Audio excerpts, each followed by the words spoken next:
My father tapped a spoon against a glass to get everyone's attention. Not for a toast. For me. 32 people sat in folding chairs in my parents' living room, staring straight at the single chair placed in the center of the room. The chair I was sitting in.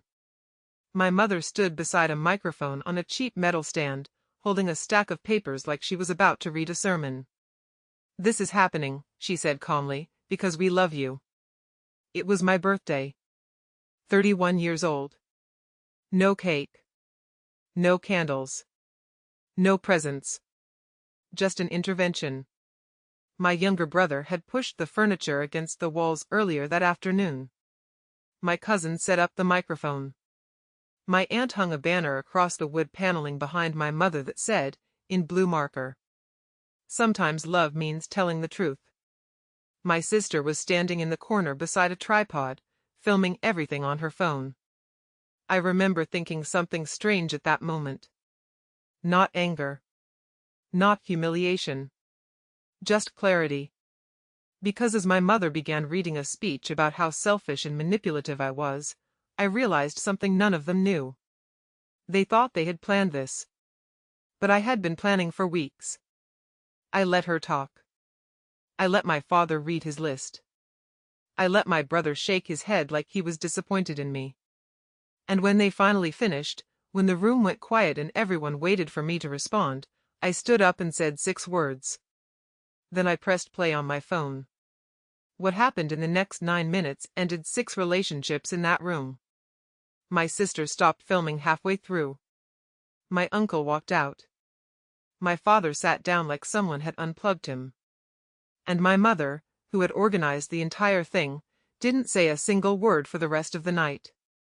Before I tell you how we got there, take a second to subscribe to Women Reddit Stories if you enjoy stories like this. Seriously. If you've ever dealt with family drama, betrayal, or people who only appreciate you when they need something from you, you'll probably feel this one. And if you're comfortable, drop your location and local time in the comments. I always like seeing where people are watching from. Alright. My name is Daniel Harper. I'm 31 years old. I work as a physical therapist in a mid-sized city outside Portland, Oregon. And this is the story of how my parents tried to publicly shame me on my birthday, and accidentally exposed everything they were hiding. But to understand why that night happened, you have to go back about 4 months earlier. Back to a Thursday night. A rain-soaked parking lot. And a phone call I was never meant to hear. Let me paint the picture so you understand what my life looked like before everything unraveled. It's 8:30 p.m. I've just finished a 10-hour shift at the rehabilitation clinic.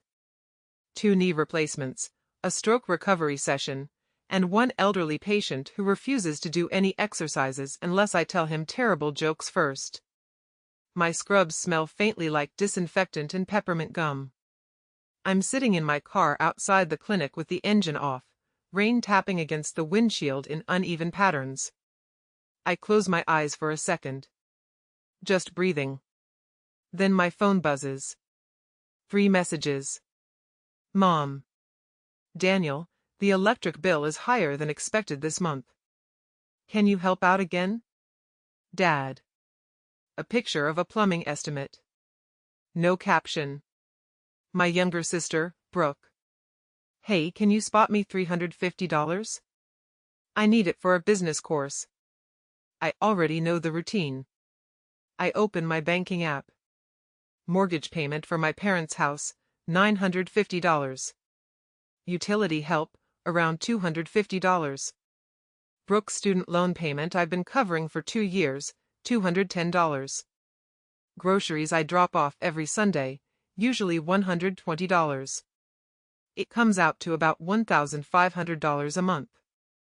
Almost half my take-home pay. My apartment has 1 bedroom, second-hand furniture, and a kitchen table that wobbles if you lean on it too hard. My car is a 2013 Subaru with a cracked dashboard and a stubborn check engine light. I haven't taken a vacation since I graduated from college. 7 years. Not once. But here's the part that makes it complicated. I never complained. Not really. Growing up, my grandmother Elaine always said something that stuck with me. Family doesn't let family sink. So when my dad's construction work slowed down, I helped. When my sister dropped out of college twice, I helped. When my mom said the house might fall behind on payments, I helped. What I didn't realize was the difference between helping someone and becoming the thing holding everything up. And the thing about structures like that is simple. The moment you stop holding them up, everything collapses. But I didn't know any of that yet. Not until a Sunday afternoon dinner changed everything. Every Sunday we had dinner at my parents' house. Same routine every week. I'd arrive around 4 o'clock. Help my mom cook. Set the table. Fix whatever small household thing had broken since last Sunday.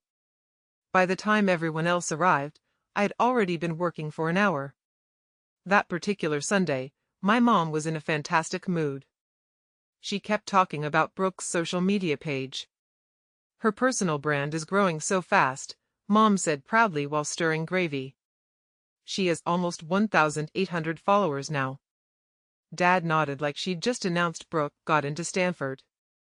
I waited for a pause. I got promoted last week, I said.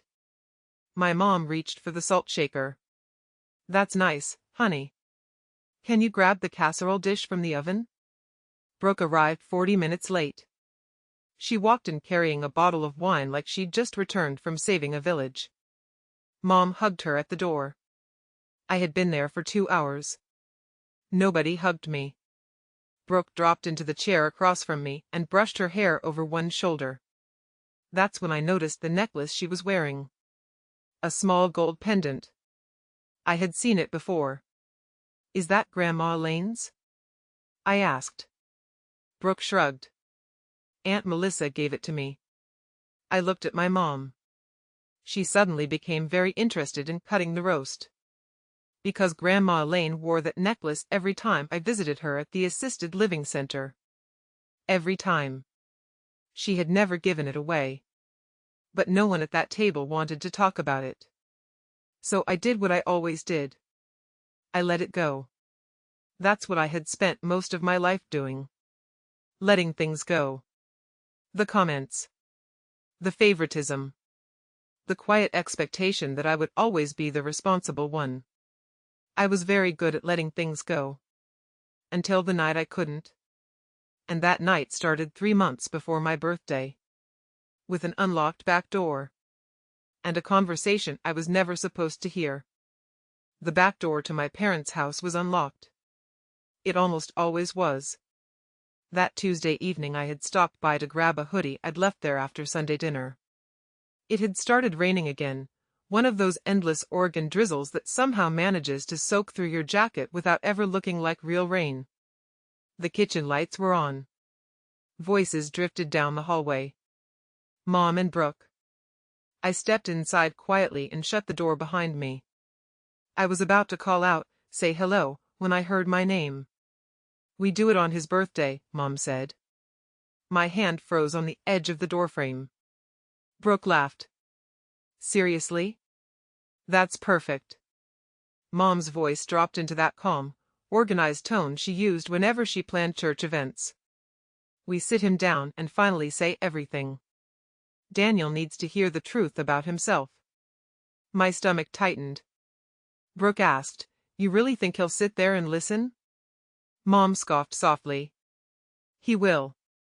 Daniel hates confrontation. Always has. A pause. Then Brooke said something that made my skin go cold. I'll film it. Mom didn't answer right away. Think about it, Brooke continued. Real family confrontation. Raw emotion. People eat that stuff up online.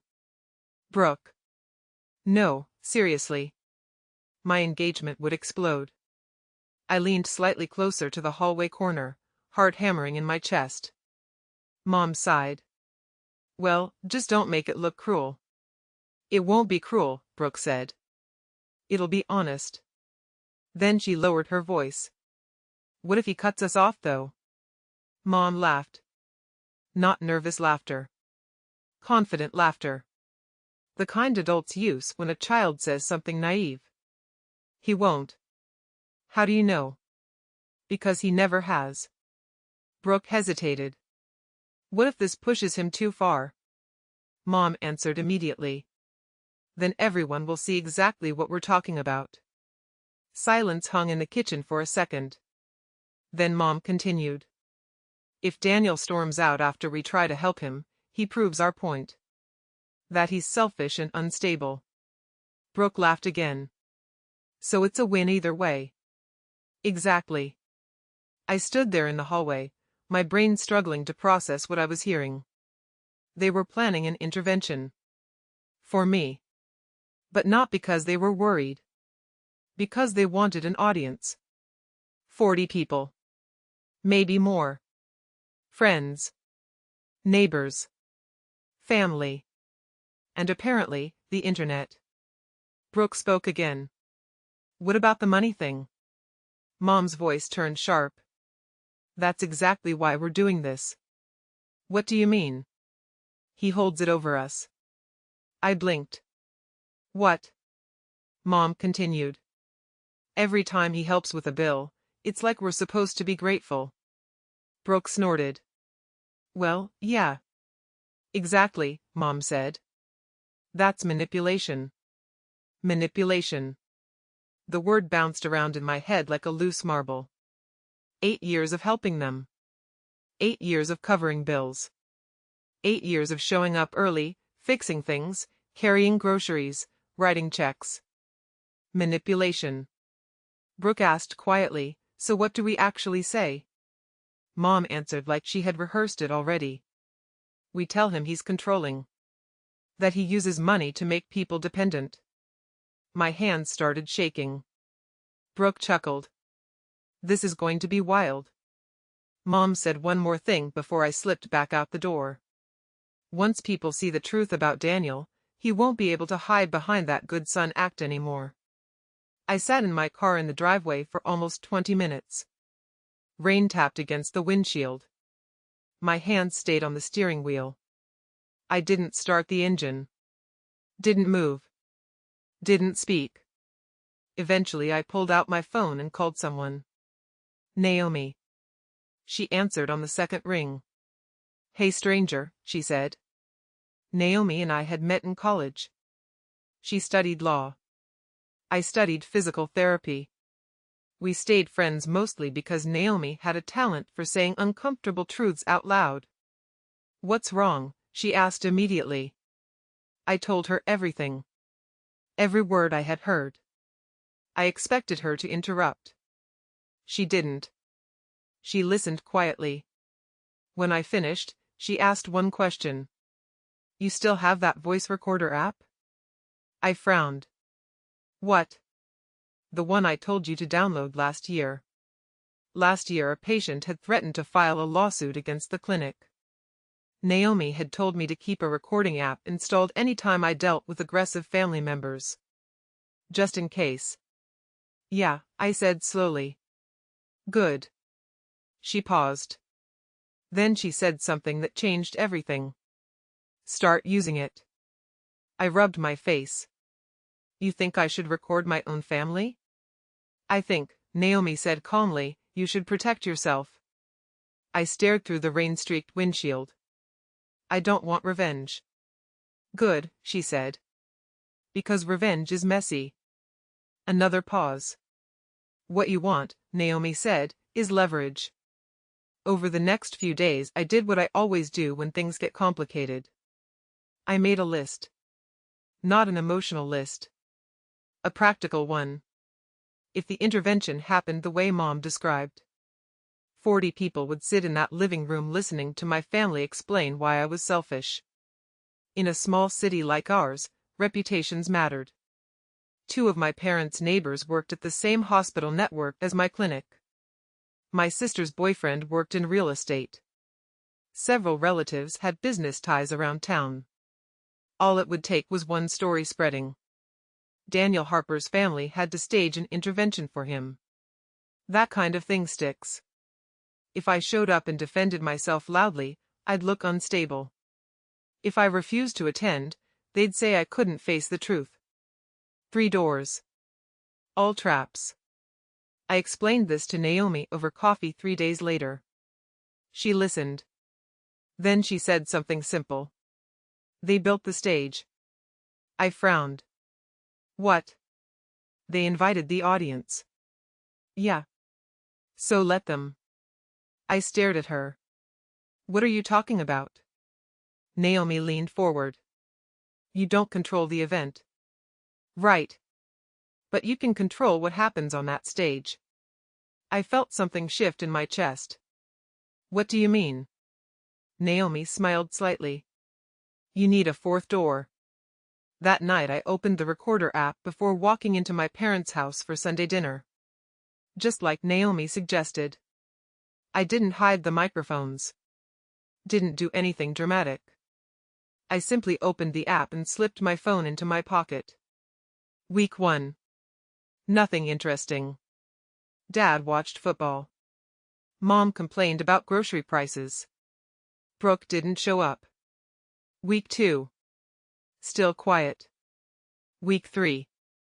Something changed. After dinner I was washing dishes when I heard my father talking in the garage. The door was cracked open. He was on the phone. But his voice sounded different. Lighter. Almost playful. Thursday works, he said. A woman laughed on the other end. I froze at the sink. Dad continued. Claire won't suspect anything. Claire. My mother's name. My stomach dropped. 23 years of marriage, Dad chuckled, and she still thinks I stay late at the job site on Thursdays. The woman laughed again. Warm. Familiar. Not surprised. I gripped the edge of the counter. The recorder app in my pocket kept running. I hadn't been looking for secrets.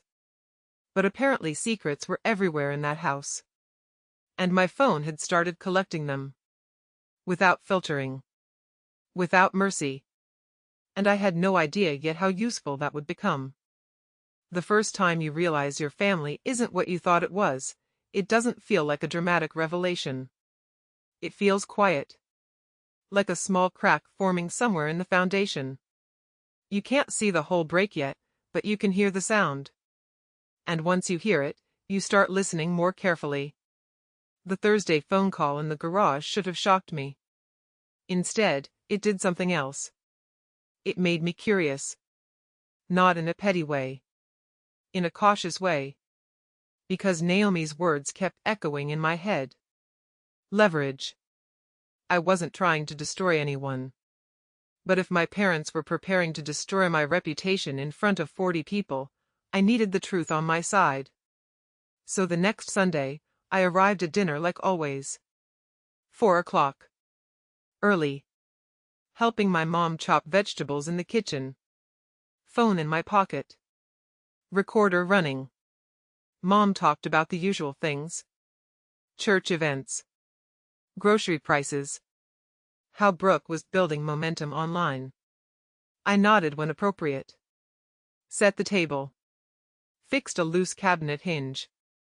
Everything is normal. Until week 4. That Sunday I arrived about 15 minutes earlier than usual. The front door was locked. So I walked around the side of the house toward the backyard. As I got close to the kitchen window, I heard my mother talking. She was on the phone. The window was open a few inches. Her voice floated outside clearly. Gary doesn't know about the 12,000. I stopped walking. 12,000? Mom continued. I moved it into my personal account right after Mom's estate sale. My chest tightened. Mom's estate sale. Grandma Elaine had passed away the year before. Most of the furniture and jewelry had been auctioned. Everyone in the family assumed the money had been divided fairly. Apparently that wasn't true. A second voice crackled faintly through the speakerphone. My Aunt Melissa. Well, that was smart, Melissa said. Mom chuckled. Gary thinks the auction only made 3,000. I leaned against the fence slowly, trying not to make noise. Melissa spoke again. And the necklace? My stomach dropped. The gold pendant, Mom said casually. I gave it to Brooke. Melissa laughed. That was supposed to be sold. Well, Mom replied, technically it was. Both of them laughed. A hollow sound. The recorder app in my pocket vibrated slightly as the waveform continued capturing everything. Melissa added something else. What about the pearl bracelet? Mom lowered her voice. I already sold it. $800. If Elaine asks? She won't. Mom paused. But if she does, we'll just say it's at the jeweler for cleaning. I stood there staring at the grass, listening to my mother calmly discuss stealing jewelry from her own mother. My grandmother. The woman who raised half the family when no one else could. The same grandmother I visited every Saturday. The same grandmother who still asked me every week if my parents were doing okay financially. The same grandmother who thought the mortgage money I sent home was keeping the family afloat. $12,000. Sitting in my mom's personal account. While I was paying their bills. My phone kept recording. I didn't interrupt. Didn't confront her. I simply walked back to my car and waited 15 minutes before knocking on the front door like I had just arrived. Dinner that night was completely normal. Mom served chicken. Dad talked about a construction job. Brooke posted Instagram stories during the meal. No one mentioned the estate money. But something inside me had shifted. I had started to see the structure Naomi talked about. All the pieces holding my family together. And they were uglier than I imagined. 2 weeks later, something else fell into my lap. Sunday dinner again. Brooke had already opened a bottle of wine. By the time the main course was finished, she was halfway through her second glass. Dad had gone into the living room to watch a game. Mom was clearing plates. Brooke leaned across the table toward her. I swear Derek is useless. Derek was her boyfriend. They had been together 3 years. He worked as an electrician. Hardworking guy. Quiet. Kind. Mom didn't react. Brooke continued. He still hasn't fixed the bathroom sink. Mom shrugged. Some men just aren't very ambitious. Brooke rolled her eyes. I should have aimed higher. I sat at the other end of the table eating quietly. Phone recording in my pocket. Brooke took another sip of wine. Honestly, she said, lowering her voice, if I hadn't moved in with him already, I probably would have broken up with him. Mom raised an eyebrow. You could still leave. Brooke laughed. Not until I save enough to move somewhere nicer. Mom patted her hand. You deserve someone successful. 40 minutes later Derek called. I heard Brooke's voice change instantly. Warm. Affectionate. Hey babe, she said sweetly. Miss you. I watched her expression shift like someone flipping a light switch. You're the best thing that's ever happened to me. She hung up smiling.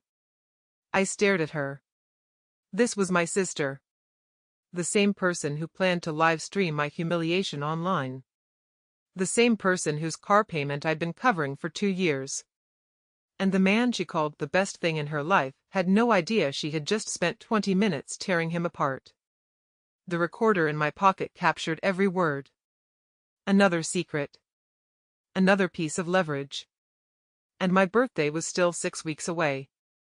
About 10 days later Naomi texted me. You need to see this.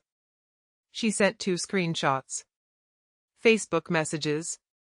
The sender was my mother. The recipient was a man named Eric. Eric happened to be the clinic administrator where I worked. Mom's message read. Eric, we're having a special family gathering for Daniel's birthday. It would mean so much if some of the people who know him professionally could attend and show support. Support. I stared at the screen. Naomi sent another screenshot.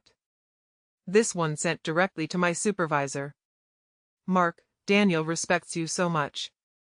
Having you there during this important conversation would really help him hear the truth. My hands started shaking. They weren't just inviting family. They were inviting people from my workplace, my reputation, my career. They wanted witnesses. Not to help me. To validate their story. I called Naomi immediately. They invited my boss, I said. She didn't sound surprised. That's aggressive. You don't understand, I said. If my supervisor sees them tear me apart like that. Naomi finished the sentence for me. He might start wondering if it's true. Exactly. Silence stretched across the phone. Finally Naomi said something quietly. Then we don't just survive that night. What do you mean? We make sure the truth is louder. I looked down at my phone. 3 recordings already saved. My father's affair. My mother's stolen inheritance. My sister's lies about Derek. And somewhere in the background of all that, the plan for the intervention itself. I hadn't even decided yet what I would do with them. But Naomi already understood something I hadn't fully accepted. My family had built a stage. They had written a script. They had invited an audience. All I had to do now was decide what kind of performance they were going to get. 10 days before my birthday, Naomi and I sat in her car outside a coffee shop downtown. Rain streaked slowly down the windshield, turning the streetlights into long amber smears. The engine was off. The quiet felt deliberate, like we were preparing for something important. Naomi rested both hands on the steering wheel and looked at me. Let's go over it again. I nodded. She held up one finger. Rule 1. You walk into that house like it's a normal birthday party. Okay. You smile. You greet people. You act completely unaware. Got it. She raised a second finger. Rule 2. When they start talking, you let them finish. I frowned slightly. All of it? All of it, she said firmly. No interruptions. No defending yourself. No reacting. I exhaled slowly. That's going to be hard. I know, Naomi said. But the longer they talk, the deeper the hole gets. She raised a third finger. Rule 3. When they finish, you ask to speak privately. Just the immediate family. And if they agree? Then great, she said. You handle it quietly. I already knew the answer to that question. They won't agree. Naomi nodded. I know. She raised a fourth finger. Which brings us to Rule 4. I waited. If they insist on doing this in front of everyone, she said calmly, then everything gets played. I looked down at my phone sitting in the cup holder. 4 audio files. For quiet little bombs. Naomi leaned back in her seat. You didn't choose the audience, she said. But you can decide what they hear. I rubbed my face. Are we even allowed to do this legally? Naomi didn't hesitate. Oregon is a one-party consent state. I had heard that phrase before, but hearing it now felt different. Meaning? Meaning if you're part of the conversation, you're legally allowed to record it. And play it? She shrugged slightly. As evidence? Sure. I stared out the windshield. No one goes to jail, Naomi added. But people might lose relationships. I thought about that for a moment. Then I said quietly, they were already willing to destroy mine. Naomi didn't argue. That night when I got home, I created a folder on my phone. I named it something simple. Insurance. Inside it were 4 recordings. File 1, Dad in the garage talking to Claire. File 2, Mom and Aunt Melissa discussing the $12,000 from Grandma's estate. File 3, Brooke trashing Derek at the dinner table. File 4, Mom and Brooke planning the intervention. I backed them up to cloud storage. Then I emailed copies to Naomi. Not because I expected something dramatic to happen. Because Naomi had taught me something important. If the truth exists in only one place, it's fragile. If it exists in 5 places, it's permanent. The next morning I drove to visit my grandmother. She lived at a small assisted living facility about 30 minutes outside the city. Maple Grove Retirement Center. The place smelled like lavender lotion and coffee. Grandma Elaine was sitting in her usual chair by the window when I walked in. She had a crossword puzzle open in front of her. In pen. She always used pen. "There's my favorite grandson," she said without looking up. "I'm your only grandson." "Details," she replied. I pulled a chair over beside her. We talked for a while about ordinary things. Weather. Her physical therapy exercises. A TV show she liked. Then she glanced up at me. "Your birthday coming up soon." "Yeah." "Your mother planning anything?" I hesitated. She mentioned something. Grandma studied my face for a second. Then she nodded slowly. "Well," she said, "I hope she's being kind about it." I didn't answer. She reached over and squeezed my hand. Her skin felt thin but warm. "Your grandfather always said the Harper men were stubborn," she said. "I'm not stubborn." She smiled slightly. "You are when it matters." A few minutes later she asked something casual. Too casual. "Melissa was supposed to bring my pearl bracelet last month," she said. My throat tightened. "The jeweler was cleaning it," she said. I forced a small smile. "I'm sure it'll turn up." Grandma looked at me for a long moment. She didn't push. But I could tell she was thinking. When I stood to leave, she walked me to the hallway door with her walker. As I stepped outside, my phone buzzed. A text from her. Grandma had only learned to text recently, and her messages were always full of spelling mistakes. This one read, "No matter what happens this week, remember who raised you on Saturdays. I am proud of you always." I sat in my car reading that message 3 times. Then I drove home. The night before my birthday, Naomi came over to my apartment. She brought Thai takeout and a small Bluetooth speaker. We sat on my couch eating noodles out of cardboard containers while she set the speaker on the coffee table. "This connects in about 3 seconds," she said. "Loud enough?" "Easily." I picked it up.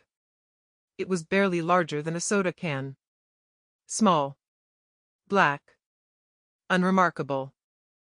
Hard to believe something that small could change the direction of an entire room. Naomi looked at me carefully.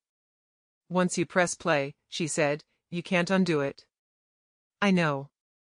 Your dad's affair, your mom's money, Brooke and Derek, everything." "I know." She leaned forward. "There's no version of tomorrow where things go back to normal." I thought about that. Then I shrugged slightly. Normal was me paying their bills while they called me manipulative. Naomi smiled faintly. "Fair point." We finished eating in silence. Eventually she stood and grabbed her coat. "Try to sleep," she said. "I'll try." I didn't. At 2 in the morning I was sitting on my bed listening to the recordings again through my earbuds. File 1. Dad laughing softly on the phone. "Claire won't suspect anything." File 2. Mom whispering. "Gary doesn't know about the 12,000. File 3. Brooke slurring slightly after 2 glasses of wine. Derek's useless.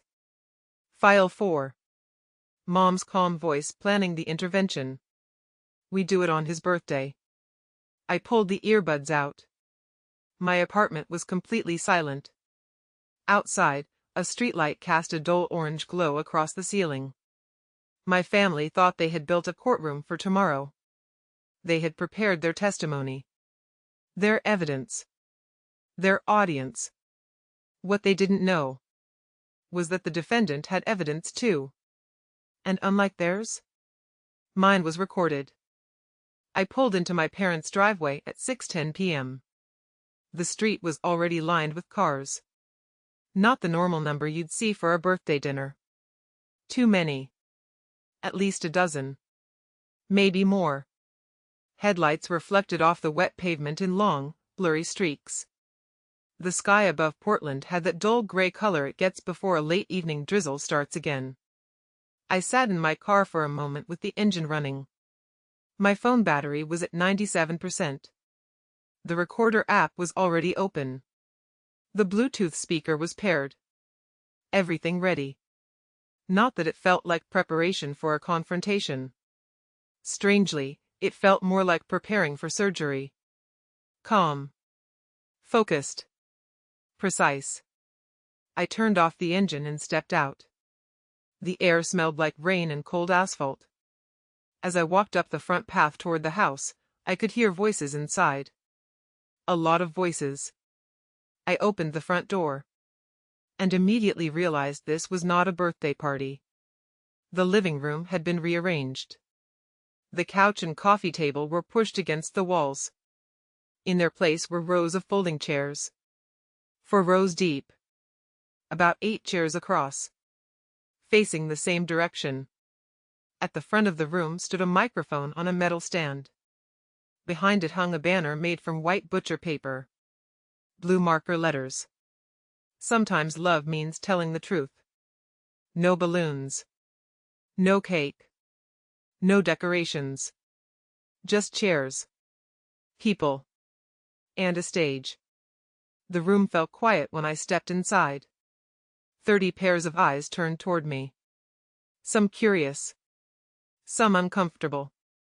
Some sympathetic. I recognized almost everyone. Neighbors. Relatives. 2 of my mom's church friends. My uncle from Eugene. A few cousins I hadn't seen in years. And then I spotted something that made my stomach tighten slightly. Mark. My supervisor from the clinic. He was sitting in the second row. Arms crossed. Beside him sat Julie, one of the administrative staff members. They both looked confused. Not angry. Not judgmental. Just confused. Near the back of the room, Naomi sat quietly in a folding chair near the door. Her purse rested on her lap. The zipper was open about 2 inches. She gave me a tiny nod. Across the room, Brooke stood beside a tripod. Her phone was mounted on it. The small red recording light blinked steadily. She was already live streaming. My parents had gone all in.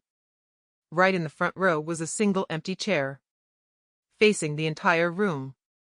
My seat. I walked forward slowly and sat down. The metal chair creaked slightly under my weight. Mom stepped up to the microphone. She was wearing her favorite cream-colored blouse. The one she usually saved for church. She smiled at the crowd with the same polite expression she used during church fundraisers. "Thank you all for coming," she said warmly. Her voice carried easily through the room. "I know this isn't the kind of birthday gathering Daniel expected tonight." A few people shifted awkwardly in their seats. Mom continued. "But sometimes the people we love need honesty more than celebration." She unfolded a sheet of paper. I watched her hands. They were completely steady. "Daniel," she said gently, looking at me, "your father and I have been very concerned about you for some time." The word concerned echoed faintly in the room. "We believe you've developed unhealthy patterns in your relationships with this family." My father sat beside her holding several folded sheets of lined paper. A list. I already knew that. Mom continued. "You use financial support to create obligation." I kept my face neutral. "You withdraw emotionally when people don't meet your expectations." Someone coughed quietly in the third row. "You isolate yourself." Mom paused. Then she delivered the line she had clearly rehearsed. "You've made this family feel like a burden." I looked around the room slowly. Some people avoided my eyes. Others watched closely. Mark leaned forward slightly in his chair. Brooke adjusted her phone on the tripod to keep the camera centered on me. Mom finished her page and stepped aside. Your father would like to share some examples. Dad stood up. He cleared his throat awkwardly. Then he unfolded 3 sheets of lined paper. I recognized the handwriting immediately. Mom's. Dad wasn't good at writing long lists. Mom was. He started reading. Daniel, age 9. Refused to apologize for breaking the backyard fence. I blinked. I hadn't broken the fence. My cousin had crashed his bike into it. But I was the one blamed because I was older. Dad continued. Daniel, age 14. Told his aunt he didn't want to attend summer church camp. That was true. Because I had a baseball tournament that week. Daniel, age 19. Moved out of the house without asking permission. I was 19. Dad kept going. 7 minutes.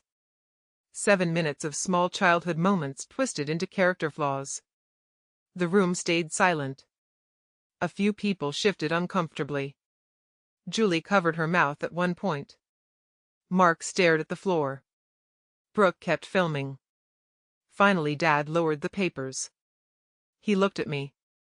We raised you better than this. Then he sat down. The room waited. 30 people. 30 witnesses. Just like my mother wanted. 10 seconds passed. Then I stood up. The chair legs scraped softly across the floor. Every head turned. I kept my voice calm. Mom. Dad. They both looked at me. I hear what you're saying. Mom nodded slightly. But before we continue, I said evenly, can we talk about this privately? A simple request. Exactly the way Naomi suggested. Mom didn't hesitate. No. The word landed sharply. This conversation needs witnesses, she said. Dad crossed his arms. Brooke smiled faintly behind the tripod. The trap was fully set. I took a slow breath.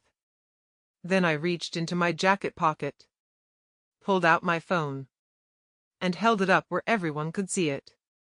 Funny thing, I said. The room leaned forward slightly. I've been recording too. Then I pressed play. The room went completely silent. Not the polite silence people make during speeches. A heavier one. The kind where everyone suddenly realizes something unexpected is about to happen. Then Naomi's purse lit up. The small Bluetooth speaker inside came alive with a soft chime. And my father's voice filled the room. Clear. Sharp. Impossible to misunderstand. Thursday works, Dad said through the speaker. Claire won't suspect anything. A woman laughed on the recording. Warm. Comfortable. Not surprised. Dad continued. 23 years of marriage and she still thinks I stay late at the job site. The room froze. You could almost feel the air shift. My mother's head snapped toward my father. Her face drained of color instantly. Turn that off, Dad said quickly, half rising from his chair. I didn't move. The recording continued. I'll bring dinner, Dad said casually. That Italian place you like. The woman laughed again. My mother whispered, barely audible. Gary. The recording ended. I tapped the screen and the speaker went silent. No one spoke. The banner behind me, sometimes love means telling the truth, suddenly looked very different. I glanced around the room. Mark had stopped leaning forward. Now he was leaning back, arms crossed again, watching my parents instead of me. My mother slowly sat down. Her eyes never left my father. I lifted my phone slightly.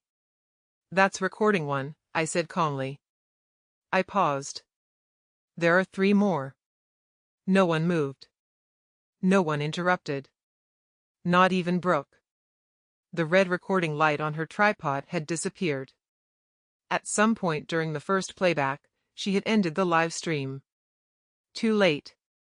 Hundreds of people had already watched the beginning. I tapped the screen again. Recording 2 started. My mother's voice filled the room this time.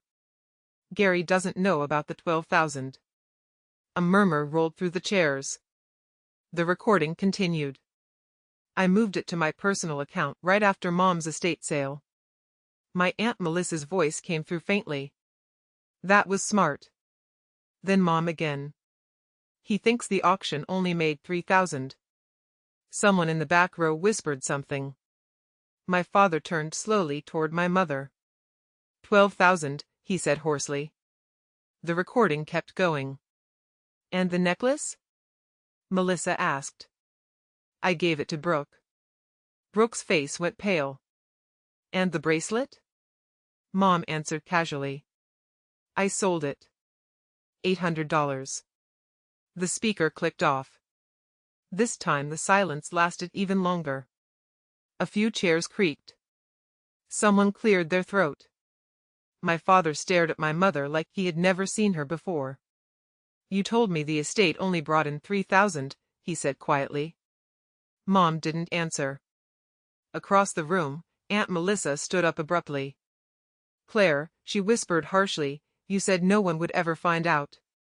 The murmuring in the room grew louder. A cousin leaned toward Melissa. You sold Grandma Elaine's bracelet? Melissa opened her mouth. Closed it. Then grabbed her coat and walked quickly toward the door. One of Mom's church friends stood up too. She looked at my mother with a kind of slow disbelief. Then she followed Melissa out. I glanced at my phone again. That's 2, I said. The room felt completely different now. No one was watching me anymore. They were watching each other. Trying to process everything. Trying to decide which version of the family they believed. I looked at Brooke. She was still standing behind the tripod. Frozen. She knew what the third recording contained. I pressed play. Her own voice filled the room. Slightly slurred. Derek's useless. Brooke's eyes widened. She shook her head immediately. No. The recording continued. Can't fix the sink. Can't get a promotion. I should have aimed higher. My mother's voice responded from the recording. You deserve someone successful. The room turned slowly toward the back row. Where Derek sat. He had arrived quietly earlier that evening. I had barely noticed him. Now everyone was looking at him. The recording finished with Brooke's final line. If I hadn't moved in with him already, I probably would have broken up with him. The speaker clicked off. Derek didn't say anything. He stood slowly. His chair scraped across the floor. Brooke rushed toward him. Derek, wait. He didn't look at her. Didn't look at anyone. He simply walked down the aisle between the chairs. And out the front door. He closed it gently behind him. The quiet click echoed through the room. Brooke grabbed her phone from the tripod with shaking hands. She started tapping frantically. Deleting. Ending streams. Trying to erase something that was already everywhere. Tears ran down her face. No one comforted her. I looked down at my phone again. One file left. The most important one. I hesitated for a moment. The room was already shattered.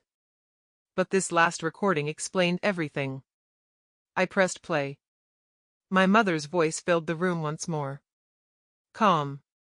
Organized. Confident. We do it on his birthday. Brooke's voice followed. I'll film it.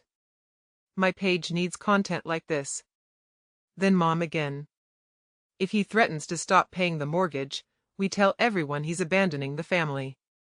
The recording ended. I let the silence stretch. 30 people now understood the entire situation. Not the version my parents had written. The real one. Mark slowly stood from his chair. He looked at me. Then at my parents. Then back at me. I lowered my phone. That's the last one, I said quietly. I paused. Then added something simple. Now you know who was actually manipulating this family. No one argued. No one defended my parents. For the first time that entire night, everyone was finally seeing the same truth. Exactly the way my mother's banner promised. And in that moment, something inside me shifted. Because the intervention they planned for me was over. But my own intervention, the one where I stopped carrying the weight of that family, was just beginning. The room looked like the aftermath of something. Not a fight. Not an argument. Something quieter. Something final. The folding chairs were still arranged in rows, but no one was sitting in them the same way anymore. People had turned sideways, whispering to each other. A few had already left. The front door had opened and closed twice since the last recording finished. Brooke had disappeared down the hallway. Probably chasing Derek. My Aunt Melissa was gone entirely. My father sat at the end of the second row with his elbows on his knees, staring at the carpet like he was trying to solve a math problem that no longer had an answer. My mother still stood near the microphone.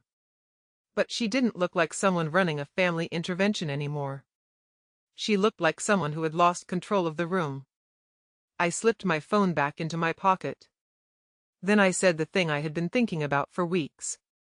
I want to make something very clear. The murmuring stopped. People turned toward me again. Not with suspicion this time. With curiosity. Starting tonight, I said calmly, I'm no longer paying the mortgage on this house. My mother's head snapped up. What? I'm also canceling the monthly transfers for utilities. A few people shifted in their chairs. And Brooke's car payment. Brooke reappeared in the hallway just in time to hear that. What are you talking about? She said. I kept my voice even. I've already scheduled the cancellations. My mother stepped toward me. You can't just do that. Her voice had lost the calm tone she used earlier. Now it sounded sharp. Panicked. We depend on you, she said. I looked at her for a moment. You just spent half an hour explaining how controlling and manipulative I am, I replied. So I'm giving you exactly what you asked for. Confusion spread through the room. A life without my control. Someone in the back let out a quiet whistle. My mother opened her mouth, closed it again, and then tried another angle. Daniel, you're overreacting. I asked to talk privately, I said. You refused. That's because you wanted witnesses. I gestured toward the chairs. You got them. No one defended her. That seemed to surprise her more than anything. I turned toward Naomi. She was already standing. Her purse was over her shoulder now. The Bluetooth speaker tucked safely inside again.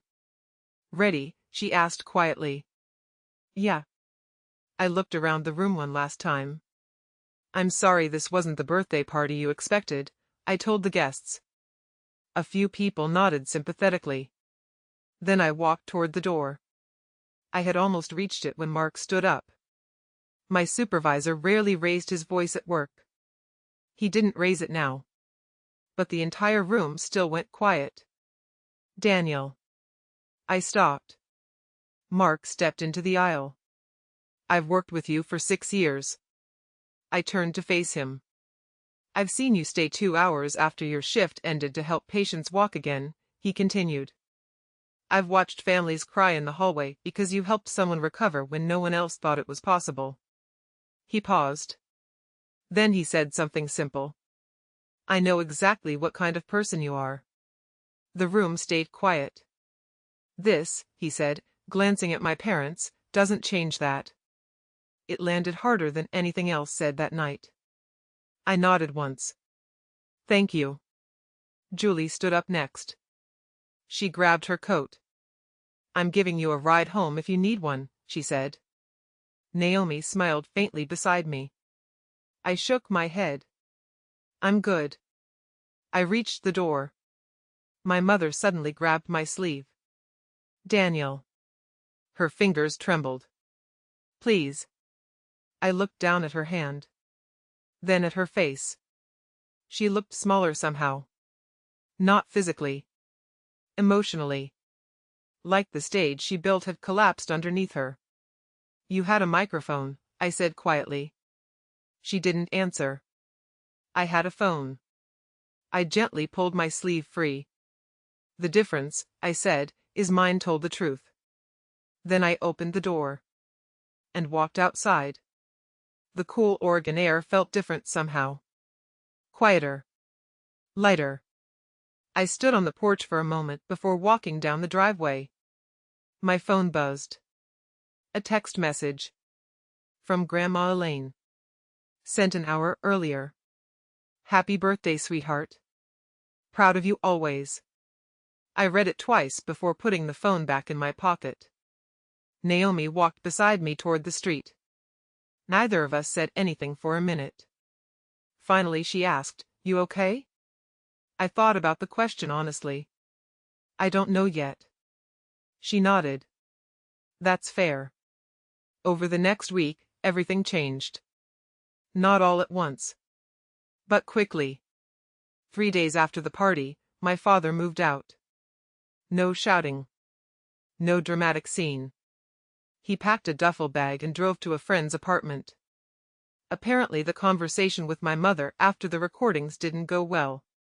Claire, the woman from the phone call, stopped answering his messages. Turns out she had a husband of her own. My father lost both relationships in the same week. Brooke called me 2 days later. Crying. Derek had moved out of their apartment. I can't believe you did this, she said through tears. You said those things, I replied quietly. I didn't mean them like that. You said them exactly like that. She hung up. A week later I heard they had broken up for good. Aunt Melissa tried to avoid the bracelet situation. That lasted about 4 days. One of my cousins called Grandma Elaine and asked about it. Grandma called Melissa immediately. I wasn't there for that conversation, but from what I heard, it was short and very direct. Melissa hasn't shown up at family gatherings since. My mother posted a long Facebook message about difficult seasons and family misunderstandings. No one commented. Not even her church friends. A month later, something else happened. Something small. I sat at my kitchen table with a cup of coffee and opened my banking app. For the first time in 8 years. There were no automatic transfers scheduled. No mortgage payment. No utility support. No car loan assistance. My paycheck was just mine. I paid off the last of my student loans 2 weeks later. Then I opened a retirement account. $200 a month. Not huge. But a start. I also bought something completely unnecessary. A plant. $5 from a hardware store. I set it on the kitchen counter where I used to do my monthly financial math. Naomi texted me later that evening. How does freedom feel? I sent her a picture of the plant. Like a $5 houseplant. She replied with 10 laughing emojis. 6 months passed. Life didn't become perfect. But it became peaceful. I still visited Grandma Elaine every Saturday. We still did crossword puzzles in pen. My job stayed exactly the same. Except Mark added me to a new rehabilitation program committee. Leadership experience, he called it. My apartment felt different too. Quieter. But not lonely. Just calm. Last week was my 32nd birthday. 6 people came over. Naomi. Julie. 2 coworkers. My neighbor from downstairs. And Grandma Elaine on FaceTime. We had a small cake. Lemon. With crooked candles. No microphone. No folding chairs. No speeches. Just laughter. When I blew out the candles, Grandma Elaine clapped through the phone speaker. Off key. Off rhythm. Perfect. 1 year ago, 30 people sat in my parents' living room to tell me who I was. This year, 5 people sat in my apartment. And nobody needed to say anything. Because they already knew. Before I finish this story, I want to say something directly to you. If you're watching this and you've ever felt like the only person holding your family together, if you're the one paying the bills, fixing the problems, staying quiet to keep the peace, listen carefully. You are not selfish for having limits. You are not cruel for expecting respect. And you are not destroying your family by refusing to carry everyone forever. Sometimes the healthiest thing you can do is stop being the glue. The truth doesn't destroy strong relationships. It only destroys the ones built on lies. If this story resonated with you, subscribe to Women Reddit Stories so you don't miss the next one. And I'd genuinely love to hear from you in the comments. What's the hardest boundary you've ever had to set with someone you love? I read as many responses as I can.